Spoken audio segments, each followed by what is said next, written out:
How you guys doing? Welcome back to another episode of Soulja Talk The Podcast. I'm your host, Sergeant McPherson, and on this show we discuss military topics with current and prior service members. Today I have my ALC instructor, Sergeant First Class Massey. How you doing, Sergeant? How's it going, man? Thanks for inviting me. No problem, Sergeant. So, can you kind of introduce yourself to the people, Sergeant? My name is Dwayne Massey from Washington, D.C. Joined back in 2006. That World Trade Center thing kind of prompted, along with insurance and things. So they kind of got me on the track here thing.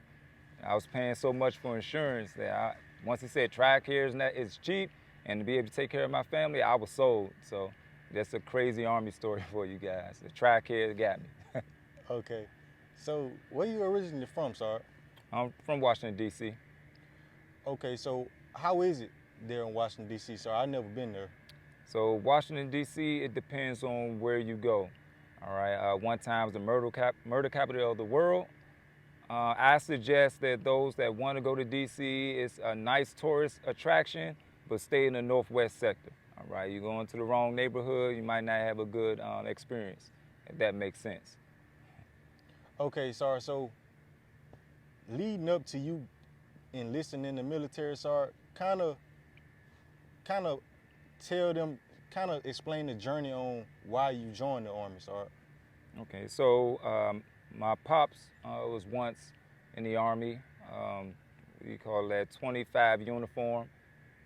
It's something I always wanted to do growing up because my dad did it, generational thing. I decided at first I was going to join the Air Force, took the test, did everything for the Air Force, and then decided at the last second I'm not going to do it. At that time, I felt like I wasn't mature enough to be anybody's Army. I was running wild and doing crazy stuff. I decided to jump out there and go work. I worked construction for about 4 years, and then I switched over to security for about 4 years. And lo and behold, one of the Army recruiters rolled on me in one of my sites and asked me did I like what I was doing and everything. And I always, like I said, I always wanted to do it. And I just got sold. He started talking about insurance and everything, and that's how it ended up, me joining the Army. Okay, so once you joined, sir, so did you originally come in as a 92 Yankee or did you have a different MOS? So I reclassed as a 92 Yankee back in 09. Like I said, I joined in about 06. I was a 13 Delta Field Artillery Tactical Data System Specialist. So with that MOS, you are coordinating where bombs are going to land from the paladins when they out there shooting. Somewhat of a rewarding job, but you never get the rewards that the 13 Bravos get because they set up the ammo and shoot it and everything. So when the sergeant majors and everybody come out, they go right to the 13 Bravos. They come back with all types of coins and recognition, and you just sitting there like, I'm the reason why that landed in the right spot. So it was unthankful, but at the same time it was yet rewarding because the combat arms side made me who I am today. Okay, so can you explain what made you transition to 92 Yankee, sir? Well, I got to a point where I was wanting to get out. I told myself that being a 13 Delta won't get me hired anywhere. So I decided that if I'm going to go and be in the Army, I'm going to have something that's going to build some experience for me to be able to effectively provide for my family, work in the civilian sector. It was between 92 Yankee, 68 X-ray was psychologist. I wanted to do that coming up. And what was the last one? The last one was something dealing with media. 92 Yankee came first, and I jumped on that, and I've been loving it ever since. All right. Okay, sir. So, how long have you been a 92 Yankee before you decided to become an instructor, sir? I became an instructor in 2017. I've reclassed to 09 for about 8 years. And that whole 8 years, I was in the supply room. So I think with that experience, I asked Branch to send me here. With that experience, that was one of the things they kind of looked at plus G Army to get me here today. Okay, so now that you're an instructor here, Sarge, so how long have you been an instructor? I've been an instructor since 2017. I started out an AIT instructor. I got here in 2019 and transitioned as an advanced leader course instructor. Okay, so can you explain like what made you become an instructor, Sarge? So initially, I called branched. I looked at my records. I had leaders look at my records, and they said you need to hit certain milestones in order to be promoted to Sergeant First Class and beyond. Like I said, I've been nothing but supply room.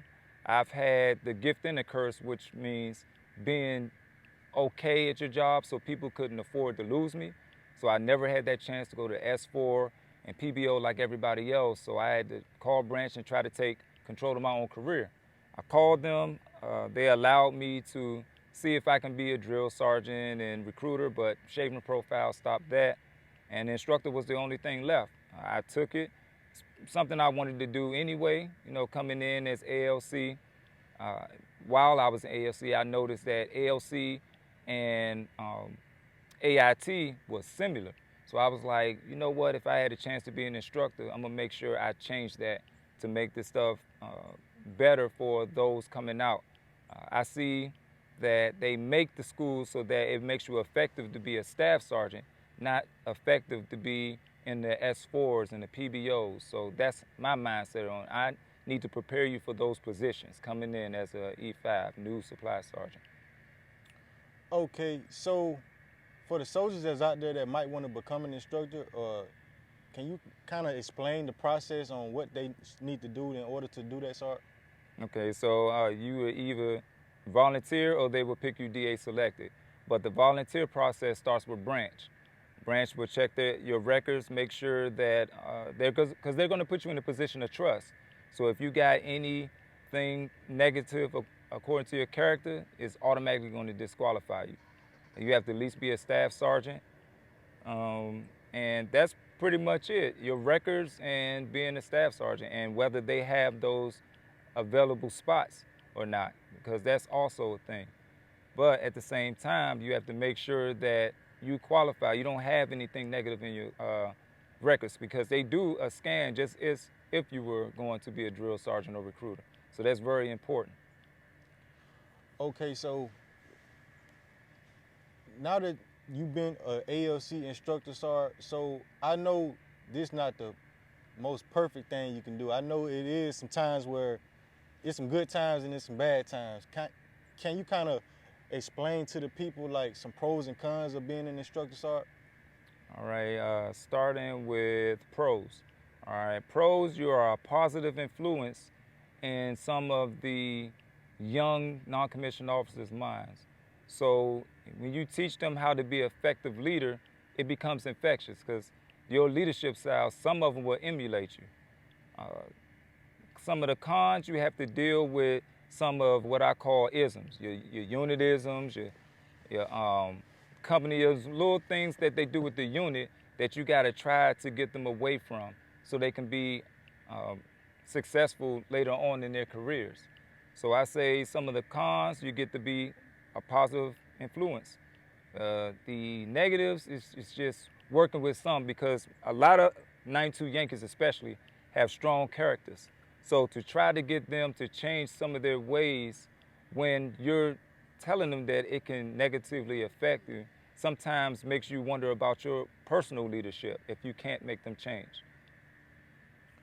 Okay, so Sarge, this part of the show, now that you have explained to them what they need to do in order to become an instructor, if they want to do that, I'm gonna give you two options, Sarge, and you're gonna choose which one you prefer and why you prefer that option, Sarge. Right. So, ACFT or the APFT, Sarge? APFT, no, not at all. To me, it was kind of unfair to those who were like not strong runners or whatever. I'd say the ACFT by far, because the thought process behind it is based off of the movements of combat. So you'll have a chance to kind of mimic those movements. All right? And me, myself, I say that's very important. All right, the ACFT, remember those days of, oh, I can't hold his feet because I'm a girl. All right, he's too big, blah, blah, blah. The ACFT is going to effectively help you prepare for those situations when you have to lift somebody who may be a little bit bigger than you are. All right, so I think the thought process behind it is what makes it better than the APFT. Okay, so the next one is officer or NCO, Sarge? NCO by far.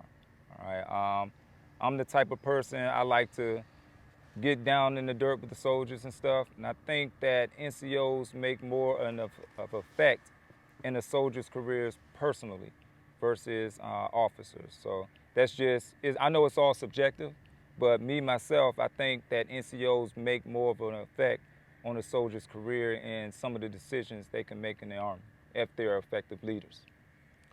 Okay, so Sergeant Massey, I would like to thank you for this interview. All right, thank you.